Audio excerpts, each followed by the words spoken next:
Mic's on. Cool, guys, bear with me. Just doing the cold start on the Volkswagen T2. So if you'd like to pop the ignition on for me. Good, and I'll just come back to the engine bay. Real, and then when you're ready, if you just want to give it a start.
Just come back.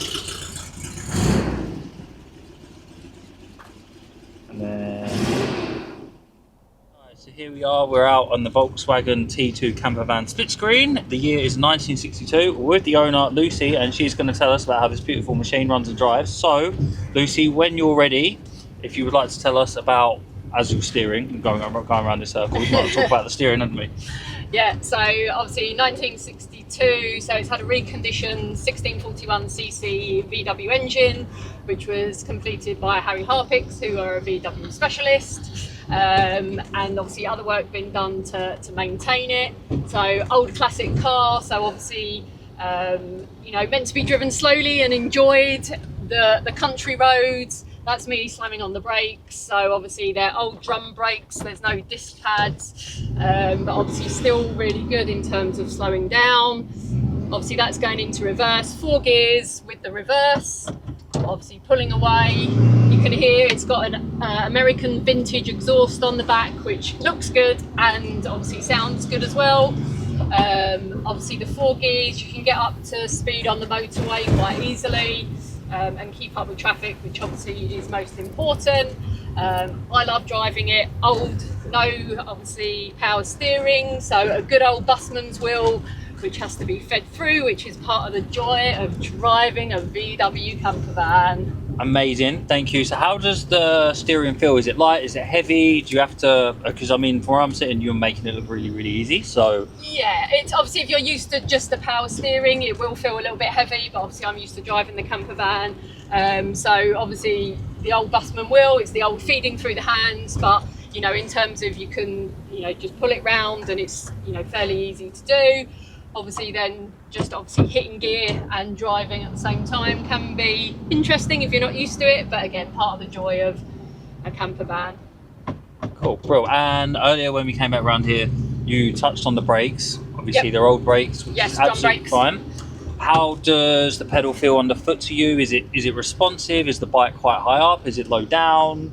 Yeah, I think it's a fairly high bite in terms of when you're pulling off and finding that bite. That's one of the things I struggled with when I was pregnant, hence the reason it's been in storage, because my bump was in the way and I couldn't get my leg high enough to find that biting point. But yeah, it's when you hit the brakes, obviously, you know, being old drum brakes, they're not as responsive as A newer car. Sorry. But obviously still coming to, you know, a stop in a reasonable time, and I didn't hit that hard. Yeah. But yeah, pulling away, as you can hear and feel.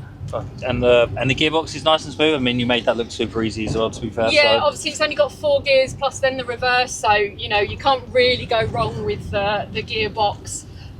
Reverse is kind of down and to the left. And you know it's fairly easy to find. You've seen me do it a few times in here, so yeah, cool, perfect. I think the last thing just to touch on really, or last 2 things, is just the engine. Obviously it sounds really good. yeah. How does it feel kind of under driving? You said you gets up to like 70 well, so I'm going to assume that it's quite a, dare I say, strong engine, and even you just tapping the throttle, then obviously it responded like instantly, so I'm going to assume that it's in good health. Yeah, obviously it's a reconditioned VW engine, 1641, so it's quite an original size engine, so it's obviously not been souped up, but once it's an old classic car, so it takes time to warm up. Once it's warmed up, then it's good in terms of, as I say, I've done motorway driving. I've been up to Norfolk, down to Cornwall in it, and yeah, you're not driving in the fast lane on the motorway, but you can keep up in the slow lane more than happily. And obviously, with only 4 gears, it's not the quietest, but that's the joy of a vintage speed exhaust as well. Yeah. That it sounds like a proper old classic car.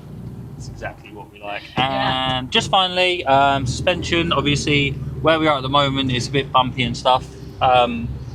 Which, I mean, to be honest, to me, it feels like it's handling it really well, especially given the length of it. Obviously, it's longer, it's a bit more amplified. How is it normally kind of like out and about on the road? Yeah, it's not too bad. So it's been lowered and it has had suspension put on it. So it's better than what it would be if it was just the originals. Obviously, you would feel the bumps more than you would in a new car, but in terms of handling them, it can absolutely handle. And it's been lowered to the point where you can still get over bumps and speed bumps comfortably without you taking the bottom of the car off. So it's lowered, but not to the point of you can't go anywhere or go up and down curbs. As an example, like if it was a small ramp, I think that was important for me, like in terms of making sure that if I'm on a country road and it's an incline or I've got to get up a bump at a campsite, that the van was still capable of doing that. Yeah. Cool. Perfect. That basically concludes for us. I mean, unless there's anything else that you maybe will need to add. Nope. Cool. Brilliant. Well, thank you for that. Appreciate your time this afternoon. No problem.